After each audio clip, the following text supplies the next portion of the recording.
It was a hot and humid summer day in New York City where the movement began. In the early morning hours of June 28, 1969, police storm and raid the popular gay bar, which opened a year earlier.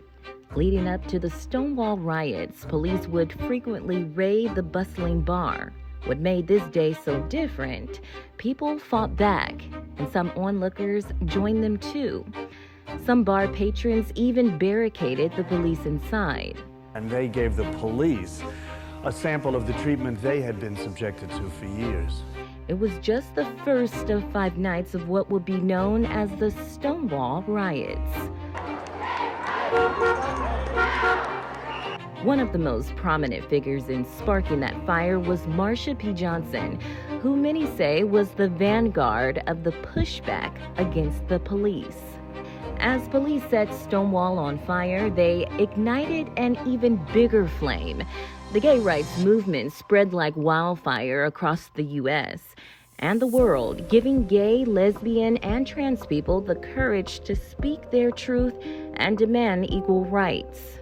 Part of Stonewall is like queer people were being effective of pulling ourselves into public life and demanding to be seen and recognized. And the only way to quash that is through violent opposition. It would take 4 years after Stonewall for the board of the American Psychiatric Association to remove homosexuality from its list of mental illnesses.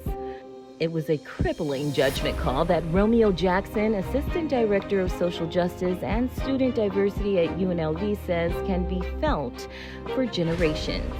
It's sad, like, you know, all the queer people that we lost, right? That were institutionalized, marked as disturbed, right? And, you know, like, I feel a profound sense of loss. You know, we lost generation upon generation of queer and trans people. In July of 1981, one article changed the world forever. The New York Times publishes this article of skin cancer found in 41 gay men in New York and California. Now, the CDC initially called it GRID, Gay-Related Immune Deficiency Disorder. When the symptoms were found outside the gay community, the name was changed to AIDS. Jackson says the government is to blame for failing to inform the public on the true nature of this disease. And we saw a systematic failure from the federal government to respond to the AIDS crisis adequately, right? And quickly and with urgency.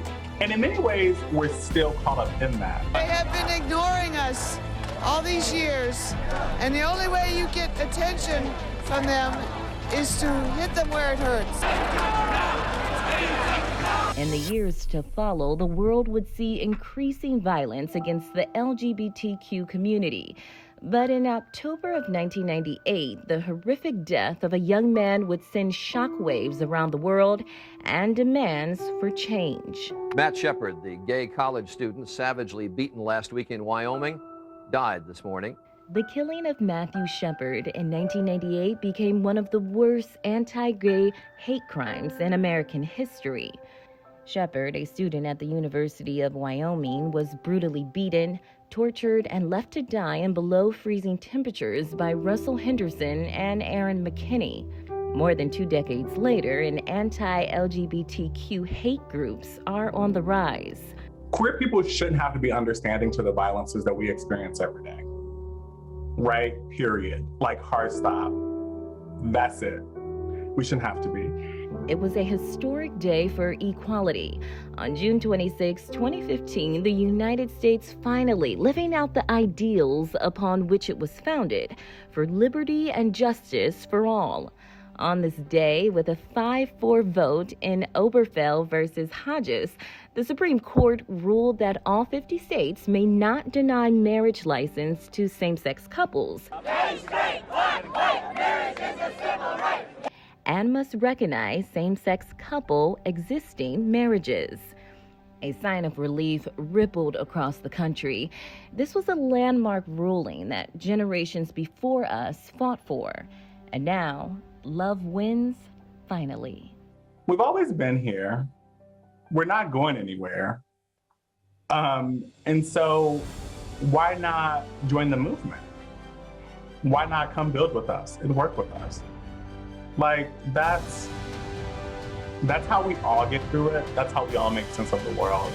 Well, coming up in part 2, anchor Jackie Kostick will speak with Matthew Shepard's friend about his life and the legacy his killing left behind, and how we can all be a part of the solution to make this world a brighter place.